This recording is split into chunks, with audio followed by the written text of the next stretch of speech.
This video, you guys. This video I'm going to show you.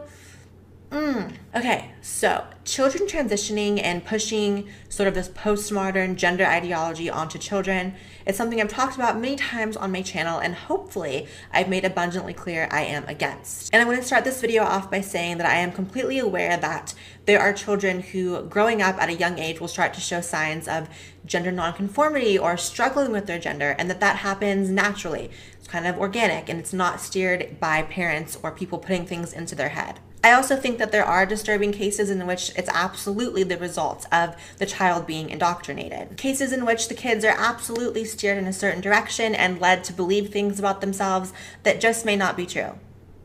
And it's fucked. There was a story just a few days ago about the first genderless baby born in Canada. The baby was born to a non-binary mother, pictured here, beard and women's clothing and all. And this mother is currently fighting the Canadian government to recognize the baby as genderless and to not have any gender marker on the baby's birth certificate. The mother also vows to raise her baby as a completely genderless human being. That to me is a little bit disturbing. But let's move on to the video we're going to respond to today. This video was actually taken off of YouTube a little while ago. This is a video from Ariel Scarcella's YouTube account. I like Ariel. I don't think she had any ill intentions with this video. And I think that it turned out a way that she didn't expect, which is why she took it down. It's an interview with the world's youngest transgender boy who just happens to have a transgender mom or dad. I don't know what the correct label they want is. Let's just watch. So you are a transgender boy. You know what that means? So you were born a girl, but you feel like a boy, right?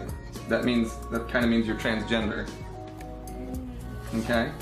And that's okay, but that's just the term for it. So notice how this video opens up with the interviewer telling the kid that they're trans, not asking the kid how they feel. And right off the bat, the parent is feeding this kid lines saying, so you're transgender, right? So you feel like a boy, right? So that's okay, right? I'm really put off by how forced this all feels. If this kid really has the feelings that you guys are declaring that they have, they should be able to articulate it without your help. Do you like doing quiet girly activities, or do you like jumping around and being crazy and tackling everybody? Boy activities. Boy activities. I'll take tomboy for 5,000. You know, this really doesn't mean anything. I ended up being trans, but as a kid, I enjoyed tons of boy activities. I played Power Rangers all the time. I was rowdy and rambunctious and all the things that they are using as reasons to say their kid is trans. And in my opinion, the way that question was even asked to the child in this video was very leading and slightly manipulative.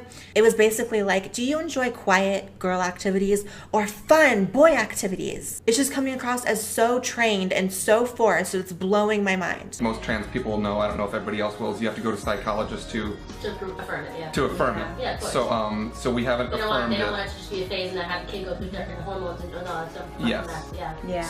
So we haven't gone that far, but we're trying to do our best at the house, and the more it progresses, the more we're going to be proactive about it. Okay, this is a problem. You have this kid who, at 5, is perhaps showing these gender nonconforming behaviors, and the parents seem to have already decided what track this kid is going to be on. The parent just said they're going to be proactive in terms of hormones as this progresses, and it seems like the kid's destiny is already made up. They've clearly trained this kid to view gender in a particular way and to answer questions about gender in a particular way. Again, this just feels abusive, and clearly hormone treatments are a much greater evil than just social transition. However, it seems like everyone in this kid's life has already decided that's what's going to happen. And let's just talk about the fact that the mom or the dad is transgender too. In the US, it's estimated that trans people make up 0.03% of the population. So what an amazing coincidence that this kid has a trans parent and that already at 5 years old, they're trans. I'm sorry, but really nothing could convince me that this is entirely organic and that this kid was not steered in this direction whatsoever. I mean, really, comment below, does anyone watching this video truly think that there was absolutely no push whatsoever, that this just happened to have occurred? My boyfriend watched a bit of this video and made a point that I hadn't even thought about. This video and similar ones like it make a pretty decent case for like not allowing trans people to be parents or adopt. It looks horrible. I'm not saying that should be the case, but it looks so bad. And I just want to put a little disclaimer out, you guys. The reason I blacked out this kid's face is because I find the fact that the kid was in a video in the first place inappropriate. So please do not go looking for this kid. The kid's 5. I doubt they're on social media, but if they are, please do not direct any negativity toward the kid because, again, it's a little kid. But until the next video, which will, by the way, be a very different one for me. Love you.